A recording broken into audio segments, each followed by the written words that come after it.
मनुष्य ईश्वर का ही अंश है।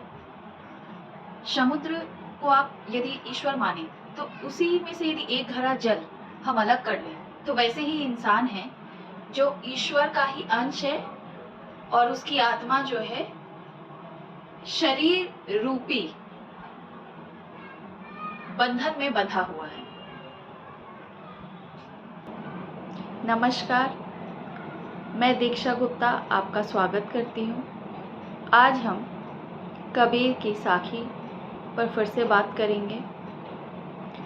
जाप मरे अजपा मरे अनहद भी मर जाए, सूरत समानी शब्द में ताही काल नहीं खाए। यहाँ पर कबीर ने मनुष्य का ईश्वर से साक्षात्कार के विषय में बात की है। वे कहते हैं कि जब एक भक्त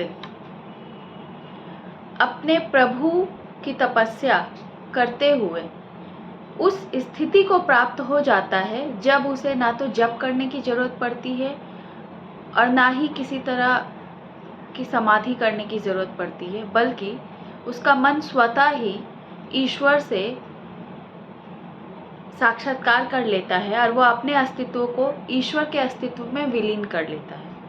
वे कहते हैं जाप मरे अजपा मरे। जाप से अर्थ है मंत्र का उच्चारण करना, कि मंत्र का उच्चारण भी पीछे छूट गया। और अजपा योग की वह अवस्था है जिसमें योग करने के लिए कोई प्रयत्न नहीं करना पड़ता, बल्कि वह स्वतः ही हो जाता है। और जब यह स्वतः ही वे ईश्वर का साक्षात्कार कर लेते हैं तो ऐसा लगता है जैसे उनके श्वासों में शिव कहिए या ईश्वर या निर्गुण ब्रह्म का वास हो जाता है। अजपा में किसी तरह के मंत्र का उच्चारण नहीं होता है। ऐसा जो गुरु गोरखनाथ है उन्होंने भी अजपा जाप का उल्लेख किया है।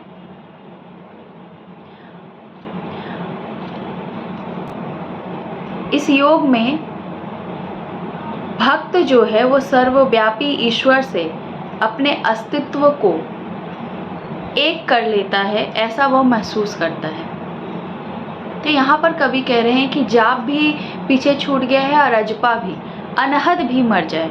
और अनहद जो है एक तरीके से समाधि में विलीन जो भक्त है उसे एक ओम की ध्वनि सुनाई पड़ती है, उसे अनहद ध्वनि कहते हैं। तो अब जाप भी पीछे छूट गया है, अजपा भी, और अनहद भी पीछे छूट गया है।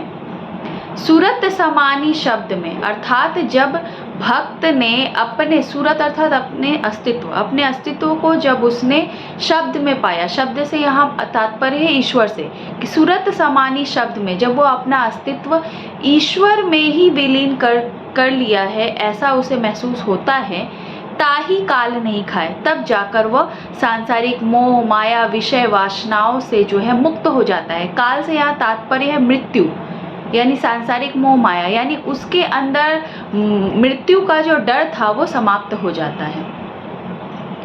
उसे अब इस सांसारिक विषय वासनाओं की कोई चिंता नहीं रहती, ना उसे भौतिक सुख सुविधाओं को पाने की लालसा बसती है, बल्कि वह अपने अस्तित्व को ईश्वर के अस्तित्व में विलीन करके वह यह समझ जाता है कि उसका जन्म जिस समुद्र के बूंद के अलग होने से हुआ था, वह बूंद वापस जो है ईश्वर में विलीन होने जा रही है। यानी यह जो शरीर है वह घड़ा है जो समुद्र रूपी जल से जो है अलग हो गया था, और इस शरीर के अंदर जो आत्मा है वह उसी ईश्वर का अंश है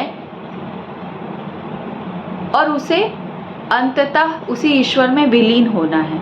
इसीलिए यहाँ पर कवि कहते हैं कि जाप भी मर गया, अजपा भी मर गया, और अनहद की ध्वनि भी अब उसे बहुत पीछे छूट गई है। अब जो है वह अपने अस्तित्व को ईश्वर के अस्तित्व से उसका साक्षात्कार हो गया है। अब वो अपनी जो असलियत है वो समझ चुका है। हम जो मनुष्य है इस माटी के शरीर के अंदर जो है कैद हैं, और हमारी जो आत्मा है वो ईश्वर का ही अंश है, इसीलिए अब उसे मरने का कोई डर नहीं है। जो भी जन्म लेता है उसकी मृत्यु निश्चित है, और इस बात को भक्त जो है स्वीकार कर लेता है इस अवस्था में। तो यहाँ पर कबीर ने उसी भक्त की उसी अवस्था, जब उसे ज्ञान से जो है उसका साक्षात्कार हो जा रहा है, उसे सच से जो है, सत्य से जो है वो परिचित हो जा रहा है, उसी अवस्था का वर्णन उन्होंने इस दोहे में किया है। बहुत बहुत धन्यवाद। आशा करती हूँ कि मेरी यह कोशिश आपको अच्छी लगी हो। यदि आपका कोई प्रश्न हो तो उसे आप कमेंट करके बता सकते हैं। धन्यवाद।